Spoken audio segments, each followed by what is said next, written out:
You're listening to the Author Stories Podcast, bringing you the story behind the stories and the storytellers. Margaret White, Terry Brooks, Sheena Kamal, Matthew Quick, J.T. Ellison, Walt D. Williams, Brad Thor, Corey, Dr. O, Brandon Sanderson, Robin Mock, Ernest Klein, Jim Butcher, Sherwin Harris. Visit hankgarner.com for archives of all the shows. Today's guest is Tracy Wolff. Authors. I have a fantastic new service to tell you about. It's called PubSite. PubSite is a service to help you build your very own website, your home on the web, where you can promote your work and give your fans a place to connect with you. PubSite is a website platform that allows every author, regardless of budget, to have a great-looking professional website developed by the book marketing professionals at FSB Associates. PubSite is the new, easy-to-use DIY website builder developed specifically for books and authors. Whether you're an author of one book or 20, or a small publisher, PubSite allows you to build, design, and most importantly, update your website pain-free. No need to be dependent on a designer or webmaster to make a small but costly change to your website. Save the money and do it yourself. PubSite is the best platform for authors because it's a book-centric platform. PubSite was built just for authors and small publishers. Every design, feature, and layout is book-centric. They have customized designs for you to use. It's easy to build. No coding or HTML is necessary to create a stunning, professional-looking website with all the features you want. Get a custom domain name, yourname.com. It's simple to update. You can add all of your books, add a blog and a book tour, sell from any retailer, manage your email list and social media, and even do e-commerce. Build your website with a 14-day free trial, then pay just $19.99 per month, which includes hosting. And we offer packages starting at $499 to set up the website for you. Pub-site.com, the place to help authors find their home on the web.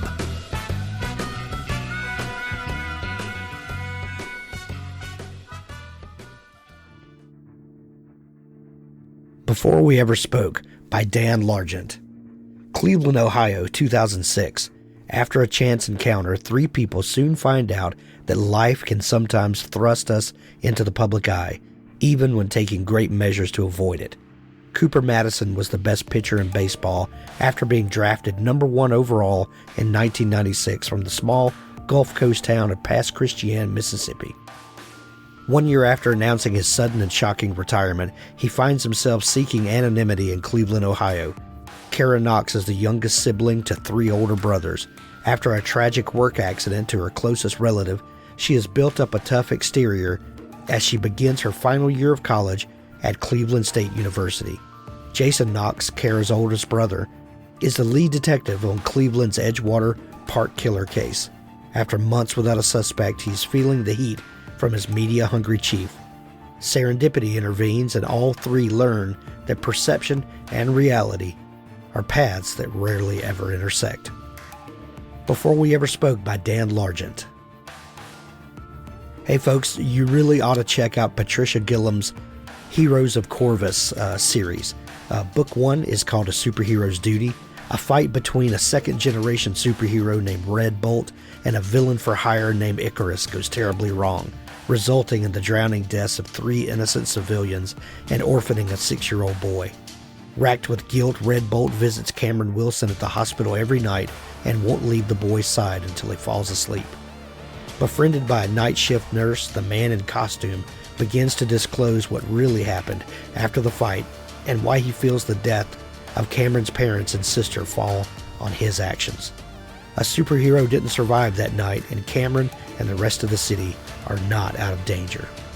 A Superhero's Duty, Book 1 of the Heroes of Corvus by Patricia Gillam. Get this series now. Well, thanks for joining me again for the Author Stories Podcast, where I bring you the story behind the stories and the storytellers. Today, I'm super excited to have Tracy Wolff on the show with me today. She has a phenomenal new book. It's called Crave.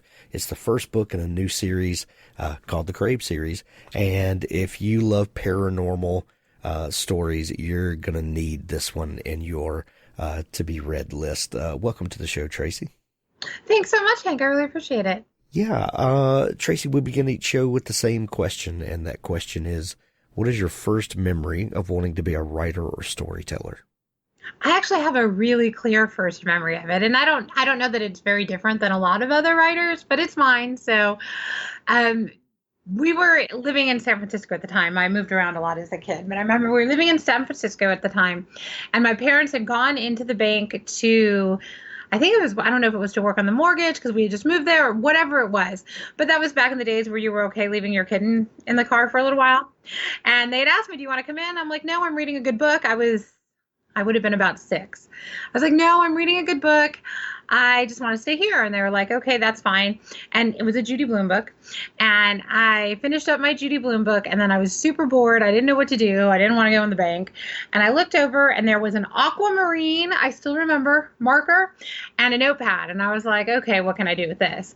And I wrote a story. And it had a prince and a frog and a leprechaun and a pot of gold. And I don't remember what else.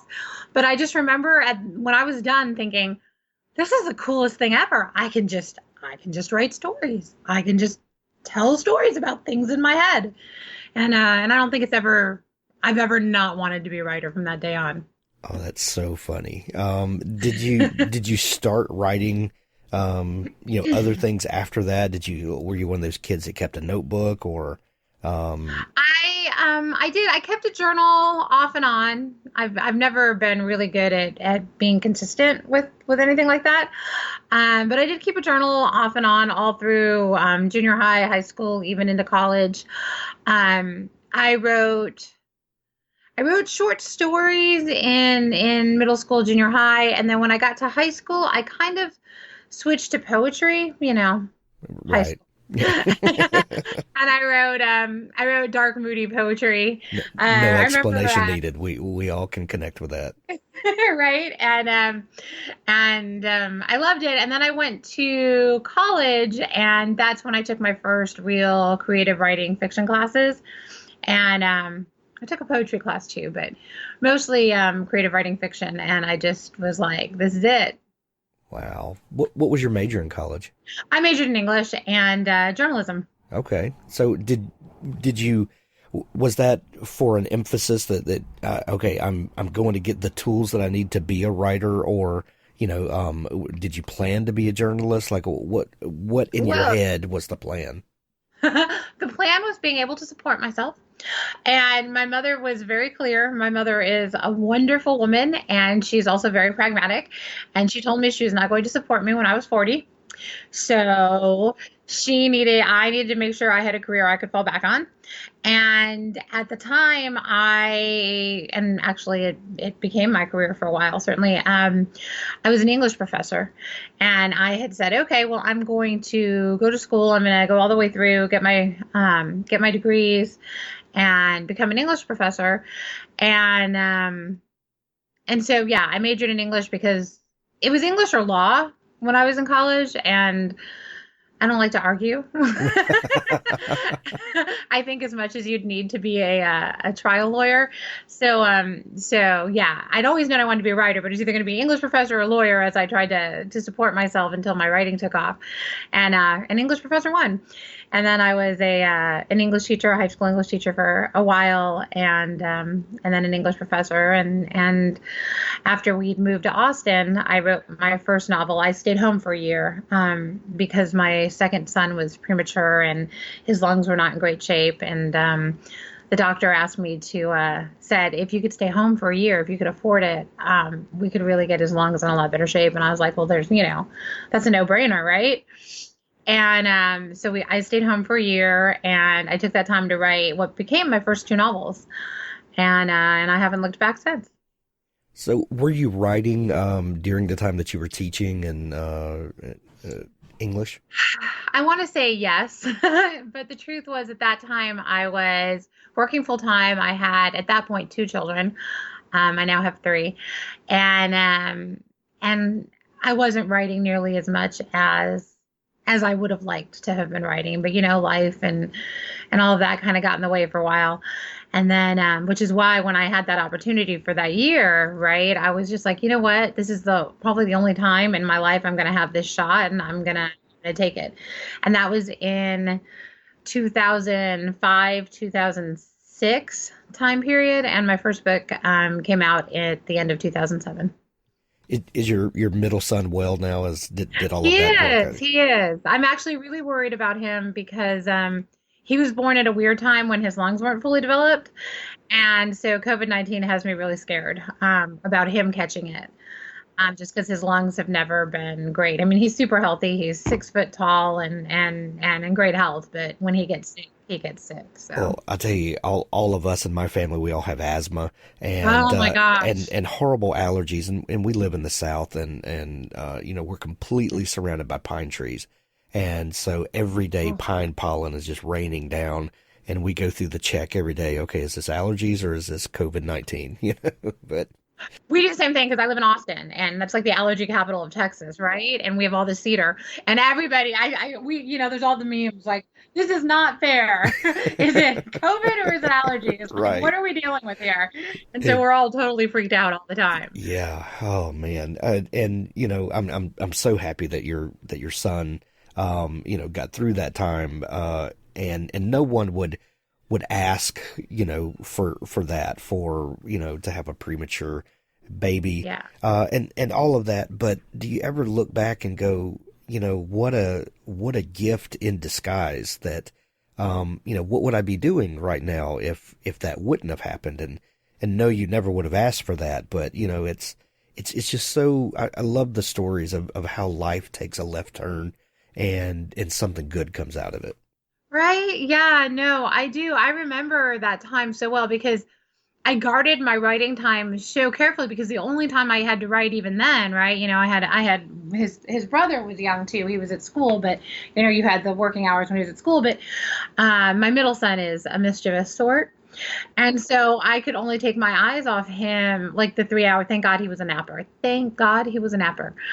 He napped for 3 hours in the afternoon, and I would literally get him to sleep, and then I would run up the stairs to my office, and I would write for like 3 hours. Like nobody called me, nobody disturbed me, whatever. And I think how blessed I was that he didn't his lungs cleared up so much during that time, and he didn't really get sick during that time because he wasn't in daycare with a babysitter. And yeah, I got to, I mean, how many people get to do their dream? You know what I mean? It was handed to me backhanded. Yeah. Like, oh my gosh, I'm so worried about my son. But at the same time, it something I think amazing came out of it. And I'm so grateful. Absolutely. You said that your first 2 books came out of that time. Do you remember when those books were birthed in your mind? Do you remember what the catalyst was that kicked off those? I actually remember the catalyst for both of them. The first one, they were both originally written. I was hoping to get into Harlequin because at Harlequin at the time, you didn't need an agent. And I thought that would be a good way to get a contract and then get an agent from the contract kind of a thing because it was really competitive. It still is really competitive, right? And so anyway, the first one, Harlequin had opened up a line that didn't last very long, but I loved the idea of it. And it was right around the time that, The Notebook was so popular and all of the, big family sagas were so popular, and they'd opened up a line, and I thought, oh my gosh, that's such a great, idea. I would love to write a book that kind of traveled generations and it had romance in it, but was really this family saga. And so I'd been kind of trying to think of an idea, what I wanted to do. And we drove, I said I live in Austin. We drove to Fredericksburg, which is this small little town that has a peach festival and a lot of wineries and whatever. We took the whole family there for a day trip. And we passed this huge thoroughbred farm on our way. And I don't know, something just like looking at that farm clicked. And the book that I at that time called The Turn for Home was just born in my head, and I came home and I wrote it really fast. And then that line happened to be having a contest.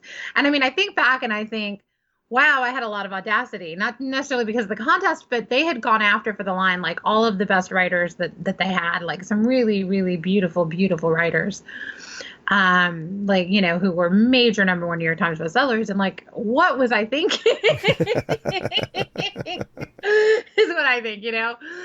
And, but anyway, I entered the contest and I placed in the contest and they ended up buying the book. They wanted some revisions and then they ended up buying the book like 6 months later. And, that became my first book published in November of 2007. I actually used that to get an agent. And the second book that I had been working on, I'm not a photographer, but I'm not an artist. But I'm fascinated by all art forms, and photography particularly really interests me. And I had this idea for this really psychologically damaged photographer I wanted to play around with. And my book, which is named Full Exposure, kind of came from that. And I was literally sitting upstairs in my office thinking about what I wanted to do with this character that had kind of been talking to me. And that's where that was born. And I got my agent off of the Turn for Home, and she said, do you have anything else lying under your bed? And I was like, well, I actually have this one book that she's like, send it to me. She's like, oh my God, I love it. And she sold it over Christmas in like 2 weeks. And I was like, to Penguin. And I was like, all right, here we go. Okay. And lightning struck twice. Yeah, so I got really lucky. Really lucky. Wow. What was your family's response to all of this happening? They were super supportive. My boys have always been incredibly supportive of me. They and they're super excited about Crave, by the way. So excited about Crave. But in fact, they helped me come up with some of the chapter titles and all of that. So it was a family affair.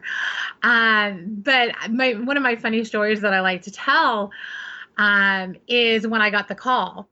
Because when I'd been waiting for that first, you know, you wait for that first call for what feels like forever, right? And I knew it was coming from Canada because that's where Harlequin was. And I had been fooled a couple times before because it'd be the Canadian area code that I was looking for. And then it was somebody selling health insurance or somebody selling, you know, whatever. So anyway, by this time, my third son had been born, also premature. And we were walking, he and I were walking literally out the garage door to get in the car for me to go to his doctor's appointment. And the phone rings. And I remember my husband at the time was standing right at the laundry room door as I was like walking through the laundry room into the garage. And I'm like, he's like, oh, it's that area code you're waiting. I'm like, oh, don't worry about it. It's just something, you know, stupid. And I keep walking. And then I had met the editor at a conference and her voice comes over the answering machine, right? Because this is back in 2006. Hi, Tracy. This is, and you know, right? They only ever call if it's good news. They never call if it's bad news. And like, this is Beverly. And I'm like, oh my God. And I just remember my poor baby. I like threw him at my husband. And took off like diving through the dining room or through the laundry room door to the nearest phone. Got it. Hello, don't hang up. And Beverly was like, hi, Tracy. And, you know, and the thing is, everybody who knows me knows I'm not a crier. I don't cry in public or in front of people, like, ever. I'm super, super private about that. And anyway, she tells me, and I just burst into tears. And the funny thing is, she was so excited because she's like, I've never had a crier before. I've always wanted a crier. And I'm like, oh, great, Beverly, thanks. So I'm your crier. One time in my life, and I become somebody's first. Right, exactly. So anyway, so that's where I was when I. That's amazing. Well, in the intervening years between that amazing story and Crave, which is what we're here talking about today, you've written like over 60 books. You said that, you know, those first books that you wrote really quickly, it would appear to me that's kind of your MO. I mean, you've published a lot of books in the meantime. Do you consider yourself a fast writer, and, you know, what do you make of your being so prolific? I am a fast writer. I've slowed down some in recent years, just because, like, you know, you have your ups and downs, and life's was rough for a couple of years there. But yeah, my process is not one that when you go and you talk to school kids and they always ask what your process is, and I'm always the first one to say my process is not something anybody should imitate. It's a terrible, terrible, terrible process. And I got that actually from a writer named Mary Mancusi, who was on a panel with me once. And the first time the question came up, she was like, "Nobody do what she does. Nobody." And my thing is, I start, right? I write the first 3 chapters like super quick, like in a day and a half. But that's really where I get to know my characters. So then for the next like 3 weeks or whatever, I play maybe longer. I just play with them, and I like everything kind of unfolds for me then. And I can't really go forward until I really have a grasp. And then usually I'm up because I have contracts. I'm usually up against a deadline, and it's usually about 2 weeks before the deadline. So like everything kind of comes clear, and then I basically spew out a book in about 2 weeks. And by then I I can't walk, and I'm all hunched up, and I'm all like as I'm getting I'm not 25 anymore. So now that I'm in my early 40s, I'm like, oh, this hurts a lot more than it used to. Right. To be curled on a bed for 8 hours writing a book. You start looking at so I do that, and I don't sleep.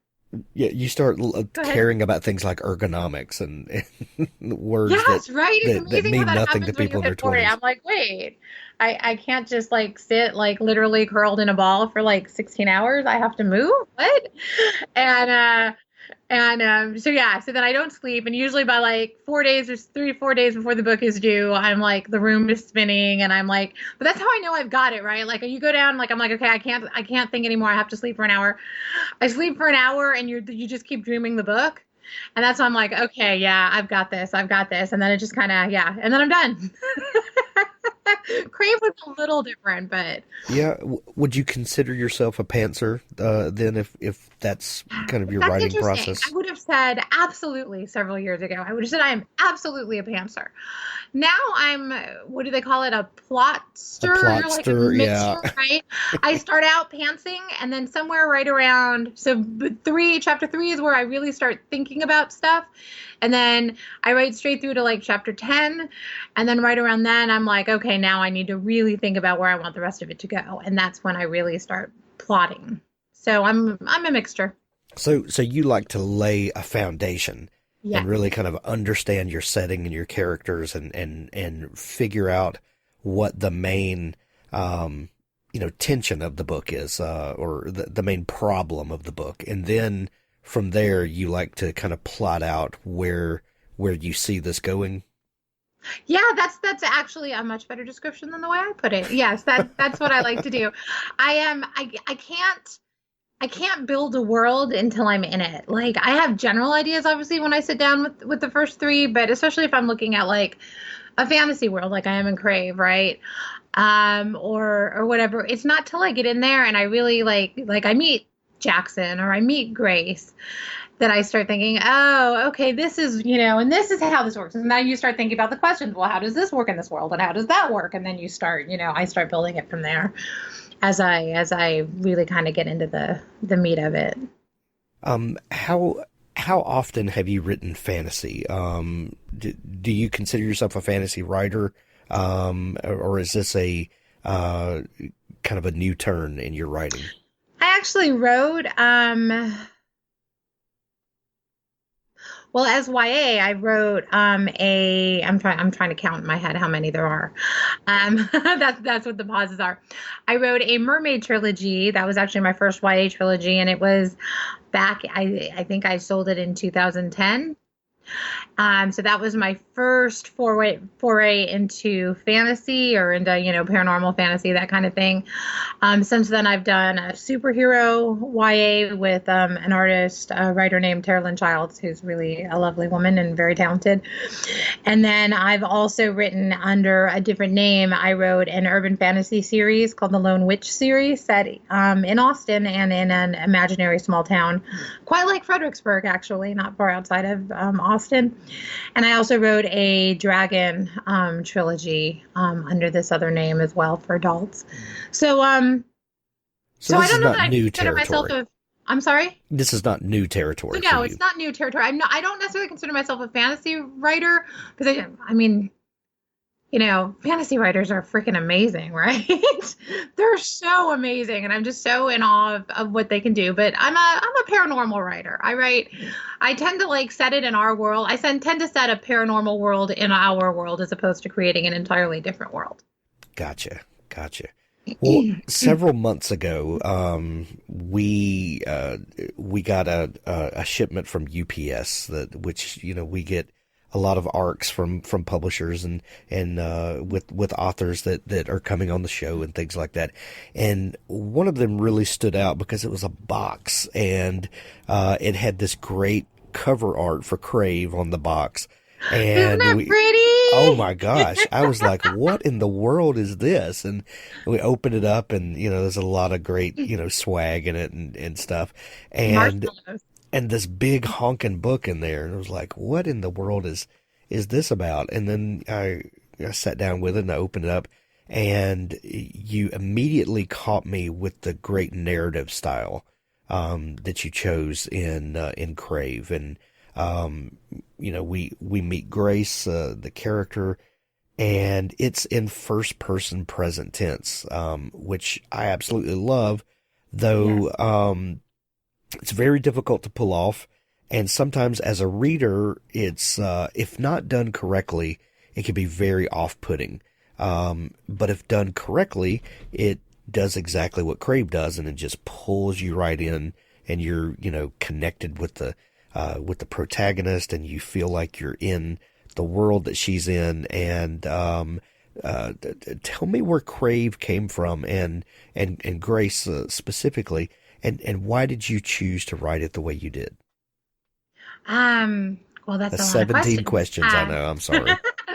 Let's start with where Crave came from. I've always wanted to write a vampire novel. Actually, that's not true. I love vampires a lot. I love them. I've devoured them since I was a kid. I got hooked on the Lost Boys, right, when I was little. And I think vampires have been a thing for me ever since. But I was always afraid to try it because I didn't think I had anything new to bring to the table. And if you're gonna do it, you need to make sure you have, you have to make sure you have something new to say, I guess, in the genre. And then Liz from Entangled, who I've known for several years because I wrote some books for them a way back. In fact, my first time on the list was with an Entangled book back in very early 2015. And she had been talking about how she really wanted to bring vampires back. And I was like, oh my God, I'm so on board for that. And Crave kind of came from that mind meld. And so anyway, that's where it came from. And then why did I choose to write first person present? I love that narrative story. I love that. I love it so much. And I used to write, obviously, third person past. And then I moved to first person past. And then I moved somewhere several years ago, I moved into present. And it just, for the first time, it just felt right. It felt really comfortable to me. Like, I love writing in that. It just feels like home. And Grace, Grace is interesting because characters tend to, when I start thinking about a book, there's usually one character that starts when I'm trying to figure out, well, whose story is it? What is this about? What am I doing here? Somewhere in there, a character starts talking to me, and Grace totally started talking to me pretty early on. And she was just funnier than I expected her to be. And because, I was thinking, dark and tragic and all this. And she's just, indomitable, I think. I think she's got this spirit, and she is very witty and a little sarcastic. And and she's had some bad things happen to her, but she's, she's dealing with them. And I was just, I wanted to bring that out because I think sometimes we think, because as it's, there's a lot of feminist overtones in the book, right? And I think sometimes we think teenagers or teen girls, we think they either have to be superheroes or they're going to be weak. And I wanted to show somebody who had her weak moments and who was afraid and who was uncertain and did feel like a fish out of water and was a fish out of water at the end. at this new school, but who also was like, I'm not going to let that define me. I'm gonna make my own life and build my own reality. And that's kind of where her voice came from. Right. When you're sticking your toe in the water of writing vampires, and something that was so heavily dominated, and to the point that when you say vampires, people say Twilight. I mean, it was just it was so huge on the landscape for quite a while. When you decide to dip your toe in, are you worried about the comparisons that people will automatically draw with, and especially if they don't read the book? People are crazy that way. But were you worried about the comparisons, and were you worried about telling a unique story, doing things that haven't been done yet? Oh, I think, of course. I mean, I think I'd have to be incredibly arrogant or incredibly stupid not to be worried. And that's the thing, right? I mean, Twilight was such a juggernaut, and it captured the imagination of so many people. And yeah, of course you go, because and there are other really great vampire series as well that they kind of came out of that time. And I worry about all of them. You know what I mean? I'm like, I want to make sure if you're going to write in the genre, you want to do justice to it, right? You don't want to be the poor relation. And at the same time, you want to make sure, like I said, that, you worry about it being fresh. You don't want it to be anybody else's idea. So am I worried about comparisons? I'm worried about being told I didn't live up to it, of course. I think any writer trying something has such incredibly epic fans, you know what I mean? Vampires are one of those things people get passionate about. Either they love them or they hate them, but they get passionate about them. And so yeah, I think anytime you're sticking your toe in that water, you're a little nervous, or I'm a little nervous about being told I don't measure up. So I did what I could do. You learn 64 books in, you learn the only thing I can really control is the content of the book, right? So I poured my heart and my soul into it, and I had an amazing editor who really, helped me in different areas, and who poured her heart and soul into it. And I'm really pleased actually with where Crave turned out, and I hope people like it. Absolutely. We talked about fantasy authors earlier, and one thing that fantasy readers absolutely love are the fantastical worlds that we get to explore. Tell me a little bit about the world building in this book, because it really does have a really unique setting, and the characters and the types of characters that we meet in the book are really interesting. Tell me a little bit about your world building process for this. Sure. Well, the joke in my family and among my friends is I've always wanted to live in a castle.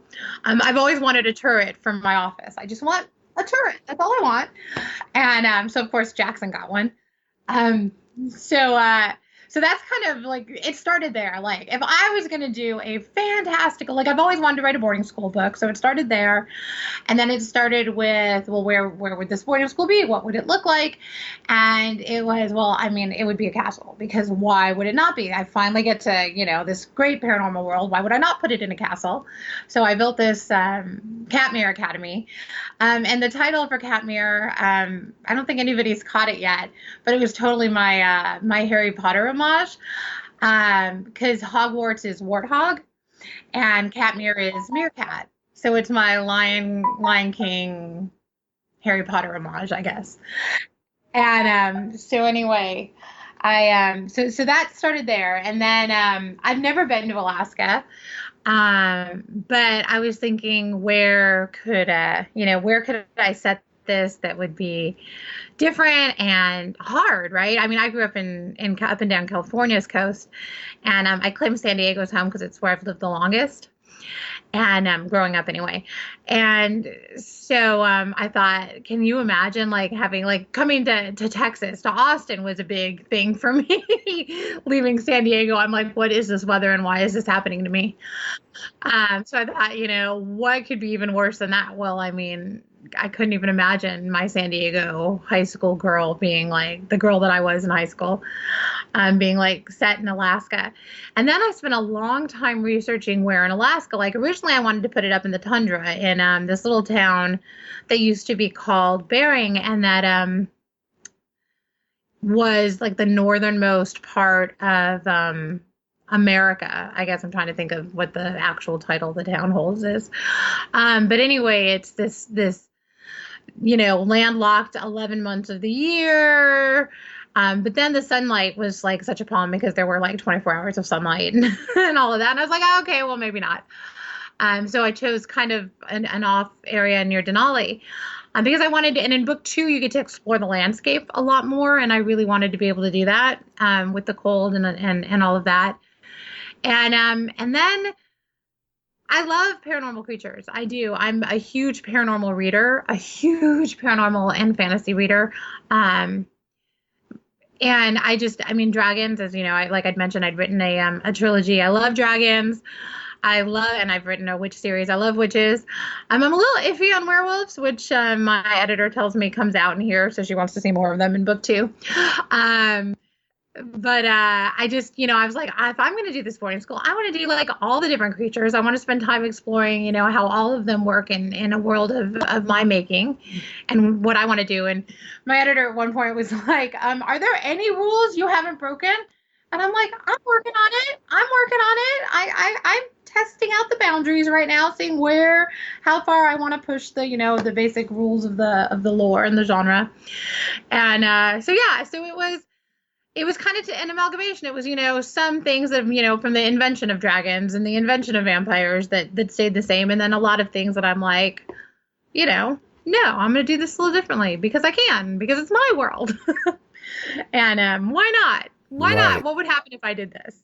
Well, speaking of I don't know if that answers. Well, yeah. Well, speaking of the rules and the lore, as you're creating the kind of air quotes magic system, the thing that kind of governs the paranormal aspects of your world, how do you keep track of those of your own rules that you set? Do you is there like a series Bible that you start working on to say, okay, this is how this is going to work? What's that like for you? There is I say series Bible, and really it's just at this point a conglomeration of scraps of paper. I know I have so many of my writing friends are so much more organized than I am and so incredible, and they have like Scrivener and they have like all of their note cards and all of this all on within easy access, and they can access it from anywhere. And I am one of those people who, like, when I'm thinking about stuff, I like to have a pen and paper in my hands. I think it accesses a different part of your brain, and I think I just think differently that way. And so I have like all kinds of notes that way, and then I've been typing them up as I'm working on book 2, trying to because I'm having to search through shoe boxes of papers. Oh, what did I say about this? And what did I say about that? To make sure that everything is, of course, consistent across the world. A series Bible, it will eventually be a series Bible. Right now it's a series shoebox with flowers on it, flower stickers, but eventually it will be an actual series Bible. I love it. That's the goal.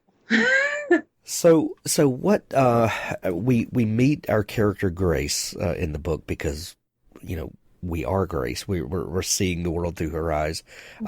What is it, that I'm trying to think of how to give people a glimpse into this world.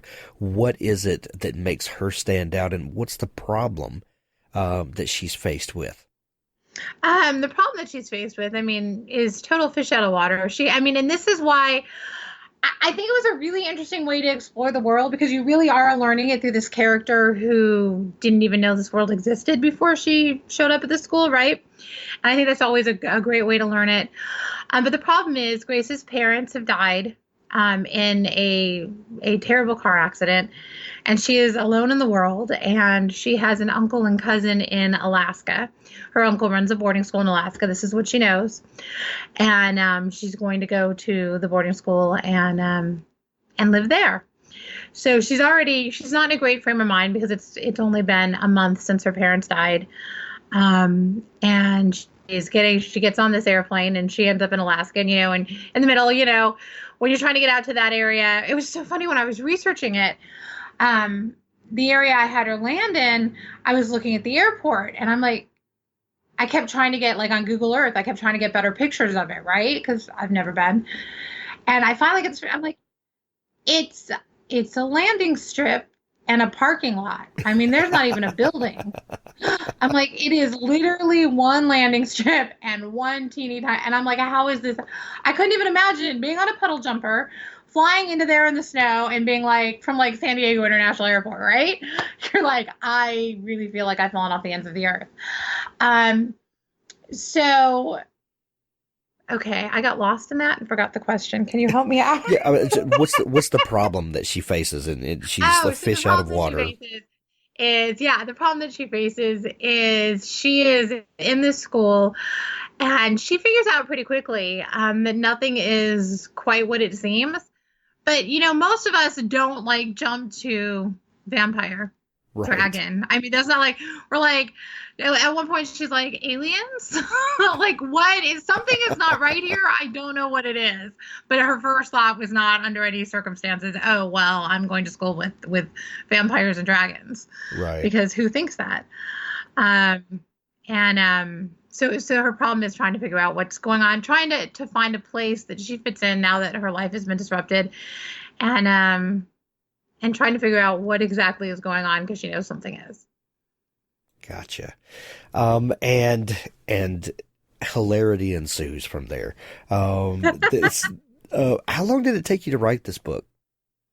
This book actually took a little longer. I started, I want to say in May. And because it was such a new thing to me, like it hadn't been like percolating. And usually by the time you sit down to write a book, it's really been percolating in your head a long time. And this one wasn't. It was kind of like, hey, I really would love to do vampires. Hey, I really want to bring vampires back. Hey, let's write a vampire book. That, and then like, hey, can you write it quick? And we'll get, sure. Yeah, I'll write it quick. And so it took me a little longer. I know I'm sounding incoherent. I'm sorry. It took me a little longer because I really had to think of everything and build this world from scratch, right? Without having had a few months to let it stick in the back of my head while, you wait to find out if anybody's going to buy the book. You know what I mean? Publisher wise or whatever. And so anyway, it took me like that one. It was about 2 months and to get a rough draft.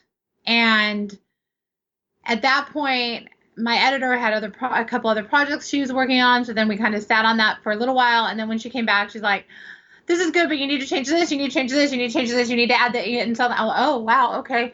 And then we were running up against the deadline. So that was really fast, but there was a lot of changing and a lot of adding. Like I think we added 50,000 words in a week and a half.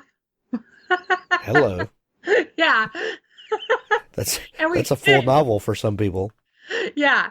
50 or 60,000 words in a week and a half. And we were like so exhausted. The two of us by the end were just like blithering idiots.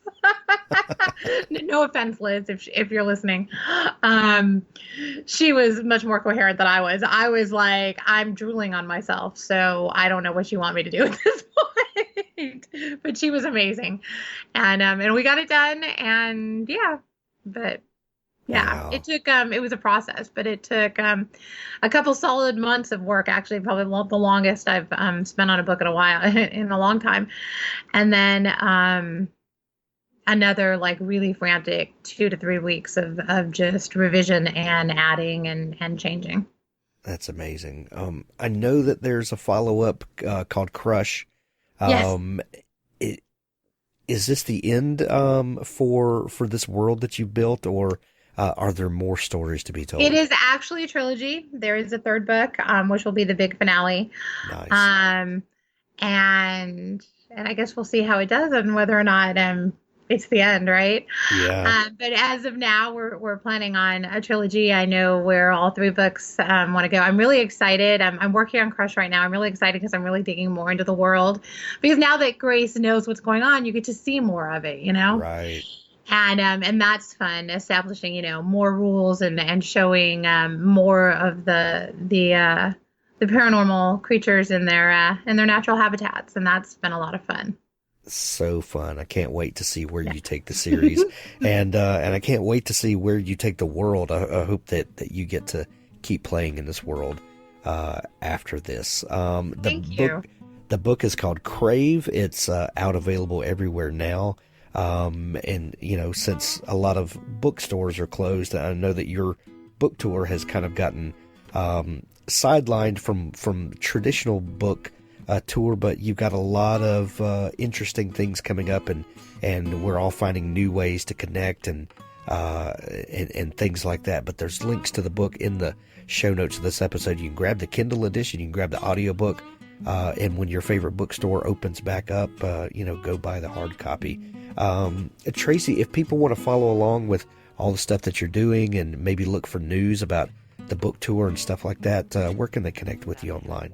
I'm at Instagram at Tracy Wolff Books. My website is Tracy Wolff Author, and I'm on Facebook and Twitter as Tracy Wolff as well. Excellent. We'll link to all of that in the show notes. Tracy, this has been so much fun chatting. Thank you so much for taking time to come on the show today. It's been really lovely. And we'll cut it right there. Thank you so much for having me, Hank. And thank you, everybody, for listening. Please stay healthy and safe, and take care of yourselves.